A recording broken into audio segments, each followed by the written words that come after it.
पहले अहम खबरें आपके सामने रखूं। इस्टेब्लिशमेंट के लिए अमेरिका से बड़ी बुरी खबरें धचके शुरू हो चुके हैं। डोनाल्ड ट्रंप की टीम में ऐसे खिलाड़ी शामिल हुए जो पाकिस्तानी इस्टेब्लिशमेंट के सख्त मुखालिफ। रजीम चेंज ऑपरेशन की तहकीकात भी, और इसके साथ साथ अभी मौलाना फजल रहमान की भी पेशेंगोई आई कि तब्दीली किसी भी वक्त आने वाली है। वजूहात क्या है? बरियत के फैसले से पहले इस्टेब्लिशमेंट खान को मनाने की पूरी कोशिश कर रही है। खान के वकला दावा कर रहे हैं कि खान की रिहाई 15 दिन में मुमकिन है। इस्लामाबाद में अहम मीटिंग्स भी हो रही हैं। गैर मुल्की वफूद खान से मुलाकात की रिक्वेस्ट भी कर रहे हैं। क्या ये मुमकिन होगा? इमरान खान किस चीज़ का इंतजार कर रहे हैं? फाइनल कॉल क्या डोनाल्ड ट्रंप के हलफ से पहले आएगी? नवंबर में आएगी? जनवरी में आएगी? ये मामला कहाँ तक पहुँचे हैं? अडयाला जेल में तहरीक इंसाफ के 6 रहनुमाओं की आज मुलाकात भी है। इलेक्शन कमीशन अहम तरीन केस का फैसला है। एक तीर में 5 शिकार। और पीपल्स पार्टी के अंदर 3 धड़े। और इंडोनेशिया के सदर की डोनाल्ड ट्रंप को कॉल की वीडियो वायरल। सबसे पहले मौजूदा हालात पर अगर बात करें तो एस्टेब्लिशमेंट के लिए बड़ी बुरी खबरें हैं। जो रजीम चेंज वाले हैं उनके लिए स्याह अंधेरी रात कैसे शुरू होने जा रही है। डोनाल्ड ट्रंप की टीम के 2 बड़े खिलाड़ी सामने आए, दोनों एस्टेब्लिशमेंट के सख्त मुखालिफ और जमहूरियत के हामी। ये दोनों चीज़ें ऐसे वक्त में आई जब बाइडन हुकूमत पर मुदाखलत के मामले पर तफ्तीश का मामला अमेरिका में।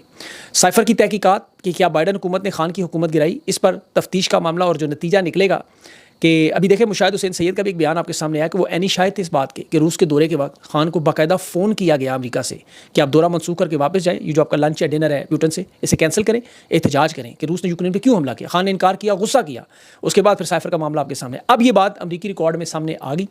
अब उससे भौचाल आने वाला है अमरीका में। आपको याद रखें, इन इल्ज़ामात को इसलिए सीरियस लिया जा रहा है कि इसकी वजह जो एक तो पाकिस्तान में इलेक्शन का मुदाखलत का मामला भी आया था, ये साइफर का मामला आया था। अब ट्रंप की अपनी एडमिनिस्ट्रेशन में जॉर्जिया में ये इल्ज़ामात लग चुके हैं कि वो इलेक्शन में मैंडलिंग करता रहा, चेंजेस करता रहा। तो हलफ उठाने के पहले ये तहकीकात हो नहीं सकी, इसलिए तहकीकात उसके बाद होंगी। दूसरा, इनकी लॉबिंग को शदीद तरीन हुकूमत को धचका मिला। जो हिंदुस्तान की इस तरफ जिसका झुकाव है, एस्टेब्लिशमेंट का सख्त मुखालिफ शख्स जो डोनाल्ड ट्रंप की टीम अभी आई, वज़ीर ख़ारजा आप देखिए कौन आया है, वो मैं आपको बताता हूँ। और इसके साथ जो ऐसे लोग, अब ये वज़ीर ख़ारजा के तौर पर सेनेटर मार्को का नाम जो आया सामने, मार्को रूबियो, एक सियासतदान वकील है, फ्लोरिडा से स्पीकर भी रह चुका है। ये डोनाल्ड ट्रंप के सेक्रेटरी ऑफ स्टेट्स होगा, वज़ीर ख़ारजा होगा। सेनेट की इंटेलिजेंस कमेटी और फॉरेन रिलेशन कमेटी, ये याद रखें, दोनों का इंचार्ज रहा है। और ये जो अमरीकी कांग्रेस की 368 अरकान की जो करारदाद थी, वो फॉरेन रिलेशन की कमेटी में जानी है। अब आप खुद सोच लें कि इलेक्शन मैंडलिंग जो पाकिस्तान में हुआ मामला, वो किधर जाएगा। और ये शख्स भारत की तरफ इसका मुकम्मल झुकाव है, एस्टेब्लिशमेंट का सख्त दुश्मन है, पाकिस्तान में भी और बरतानिया में भी और अमेरिका में भी। अब वहाँ पे देखिए, अब जो तफ्तीश की, अब ये मामला 2024 में अभी रिसेंटली इसकी तरफ से बिल भी आए हैं जिसमें इसने बाकायदा तौर पर हिंदुस्तान की हमायत की है, जिस तरह के ये नॉन नेटो अलायंस है हमारे। और एक बिल पास करवाया था जिसमें हिंदुस्तान को रूस से हथियार खरीदने की इजाज़त भी दी, अमरीकी पाबंदियों से आज़ाद भी किया। ये चीन का मुखालिफ भी है। और ये जो जितने बिल इसके पास हुए सारे के सारे एस्टेब्लिशमेंट के खिलाफ बिल पास हुए हुए। और इसने बल्कि अपनी एस्टेब्लिशमेंट को तो इतना रगड़ा लगाया, इसने कहा जी फौजी जर्नल ताकत रखने के लिए मीडिया कंट्रोल करते हैं, लेकिन मैं जमहूरियत के साथ खड़ा हूँगा। अब आप ये बयान ले आए पाकिस्तान में।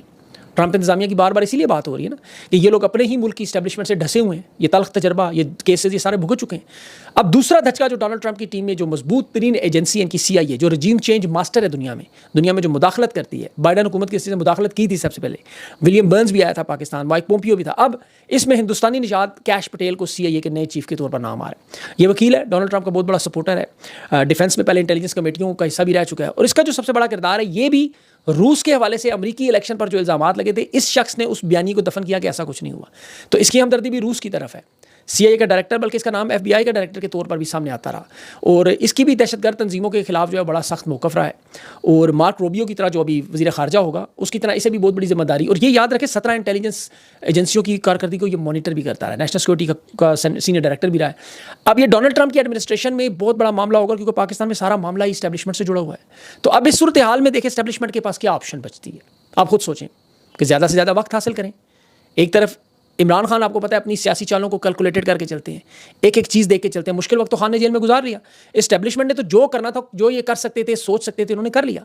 बाइडन की हुकूमत की पुष्पनाई के बाद अब इनके पास ये जो 60-70 दिन रह गया, वो पुष्पनाई खत्म हो जानी है सारी।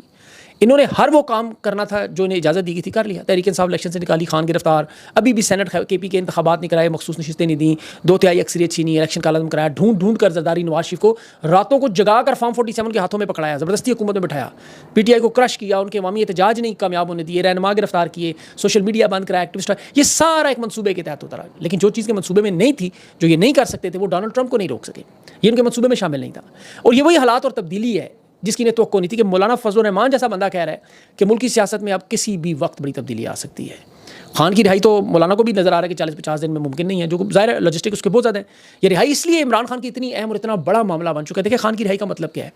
कि एस्टैब्लिशमेंट वापस बैरकों में, मुल्क की सियासत से आउट, तमाम फैसलों से पीछे, जुल्म सतम की जो तबाही हुई है उसे रिवर्स करना, पहले ब्रेक लगाना फिर रिवर्स करना। तो ये खान को ज़्यादा से ज़्यादा वक्त जेल में रख के इसीलिए खान पर दबाव डालना चाहते हैं, बातचीत करना चाहते हैं, मिन्नत तरला करना चाहते हैं। ये जो तोशाखाना में बरियत आज होनी थी ये रुकवाएगी, क्योंकि खान की रिहाई आज हो जाती।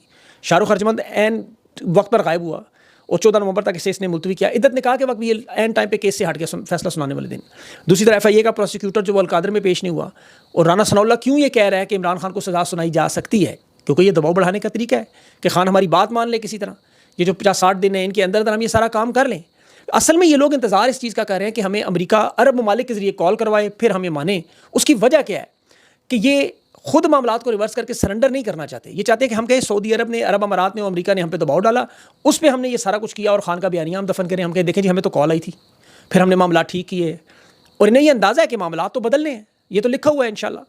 अब ये चाहते सर अमेरिका, सऊदी अरब, अरब अमारात पर अपनी टांग ऊँची कर दें कि हमने आपकी वजह से ठीक किया है, बाकी तमाम सियासी जमातों को भी थोड़ा थोड़ा सियासी बयानिया मिल जाए ताकि वो भी कुछ बोलने के लिए TV टॉक शोज़ में आ जाएँ। और इमरान खान चाहते हैं कि ये पाकिस्तान की आवाम के ज़रिए हो। अब खान अपनी, आपको पता है, एक एक चाल बड़ी कैलकुलेटेड चलता है, वो हालात और वाक़यात को, बल्कि मौसम के हिसाब से चलता है कई दफ़ा, चाहे वो सियासी मौसम हो, कुदरती मौसम। इमरान खान को पता है सर्दी आ रही है, नवंबर का महीना है और उसमें फिर दिसंबर में एहतजाज, आपको पता है मुख्तलिफ होता है।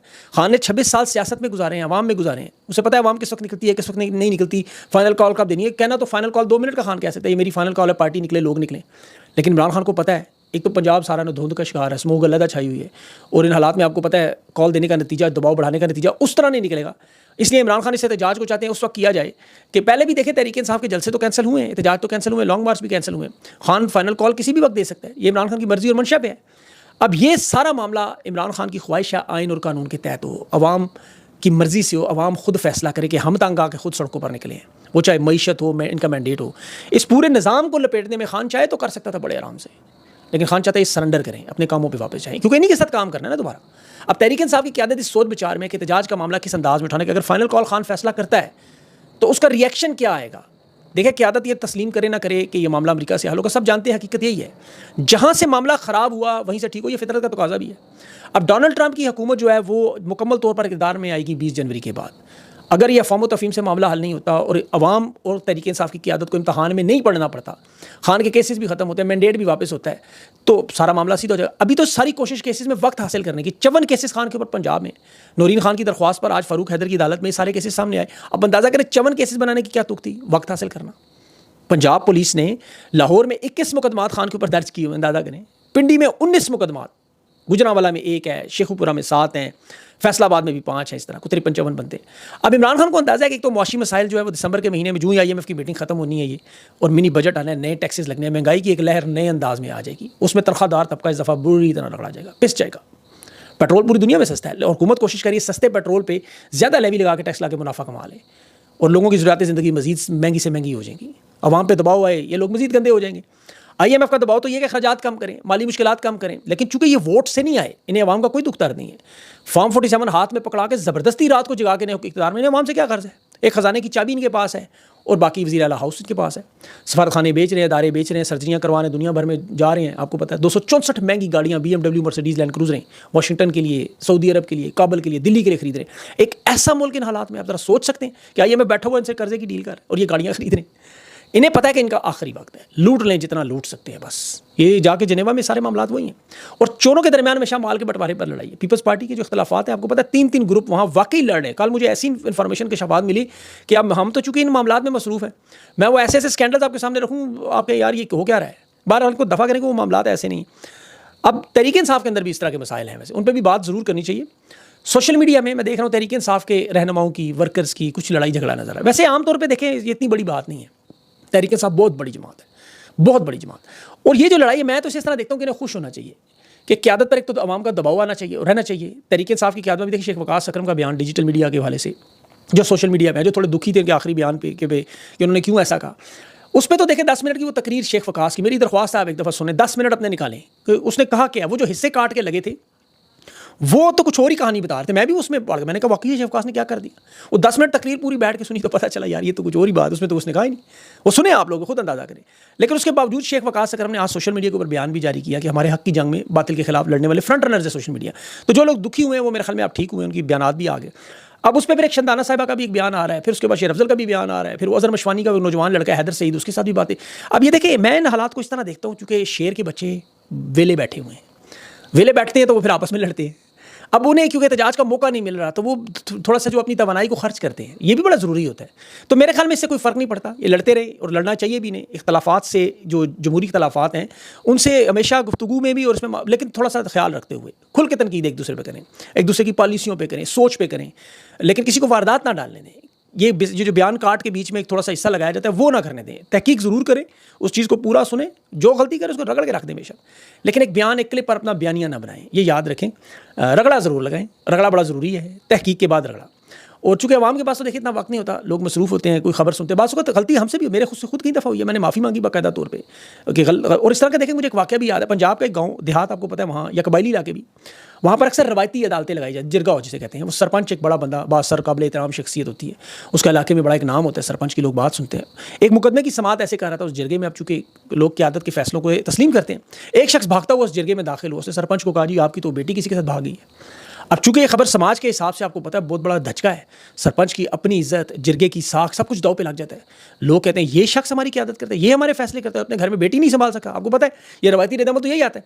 वो वहाँ पे खड़ा होकर या तो ऐलान करे कि मैं वापस उसको लाऊंगा और सजा दूंगा, सख्त नाम करूंगा, ये करूंगा, वो करूंगा, जिस बात में उसने कहा नहीं, मैं पहले जाकर घर चेक तो करूँगा मेरी बेटी है भी कि नहीं। वो गया दौड़ता हुआ घर, वहाँ देखा बेटी आटा गूंद रही है, वापस आके दौड़ के जिरगे में आया, लेकिन इतनी जिरगा चले गए लोग, वो सारे अपने अपने घरों में। वो एक घर का दरवाजा खटखटा कहने लगा, रोक रोक के लोगों को बताने लगा, देखिए मेरी बेटी तो घर में है। कोई उसकी बात सुनने को तैयार नहीं था।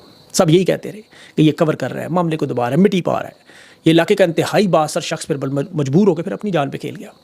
अब देखिए ये लोगों की बातें थी, क्योंकि लोग कहते हैं ना, वो पकड़ के कह रहा है वापस ले आएगा, वो कह रहा है इज्जत बचाने के लिए कर रहा है, किसी ने तहकीक की जहमत नहीं की। तो बाज़ औक़ात इन चीज़ों को ज़रूर देखा करें। मेन स्ट्रीम मीडिया कोई देखता नहीं, कोई क्लिप सोशल मीडिया में नजर आता है, कोई एक बंदा भी, मैं आपको बताऊँ, कभी भी यूट्यूब पर जाकर वो पूरा प्रोग्राम नहीं देखेगा, मैं आपको उसकी गारंटी देता हूँ। हम खुद नहीं देख सकते, जो क्लिप देखते हैं सोचते हैं यही ठीक होगा, तहकीक नहीं करते, उससे फिर गलतफहमियाँ और बदगुमानियाँ पैदा होती हैं। और देखिए इसमें सूरह हुजरात पढ़ा है मैंने, उसमें देख रहा था, अल्लाह कह रहा था कि ऐ ईमान वालो, ज़्यादा बदगुमानी से बचो, क्योंकि गुमान करना गुनाह होता है। जासूसी ना करो, गीबत ना करो, ये सारी चीज़ें अल्लाह ने, फिर इस दूसरी आयत में भी अल्लाह ने इसी तरह मोरलेस, जो मैं इसका तर्जमा कर रहा हूँ, कि मोमिनों को बदगुमानी से दूर रहने का हुक्म दिया है। आप इन चीज़ों को पढ़ें, सीखने की कोशिश करें। हम खुद भी गलतियाँ करते हैं। मैंने कुलसूम नवाज साहिबा जब बीमार थी, इस तरह की वो बदगुमानियाँ की थी, मैंने उनकी बाकायदा माफ़ी मांगी। और अभी भी गलतियाँ होती हैं, कभी क्लिप नज़र में आता है, बंदा कहता है यार ये क्या। अब उससे पहले और उसके बाद का और दरमियान में कुछ चीज़ें आती हैं, उन पर फिर माफ़ी मांगनी पड़ती है, मदद करनी पड़ती है कि यह गलती हुई, तहकीक में देर होगी, तो ऐसा हो जाए तो मांग लिया करें, कोई ऐसी बात नहीं, कोई बड़ा छोटा नहीं होता। हम सब इंसान हैं, हम सब सीखते हैं, और यही इसका प्रोसेस है, यही इसका अमल है, कोई अकले कुल नहीं है। तो बदगुमानियों से बचें, आपस में इत्तेहाद रखें, तनकीद रज के करें, रगड़ा लगाया करें ज़रूर। आपके रगड़े का बड़ा असर पड़ता है, ये मैं आपको बता दूँ। अपना ख्याल रखें, मुझे इजाज़त दें, अल्लाह हाफ़िज़।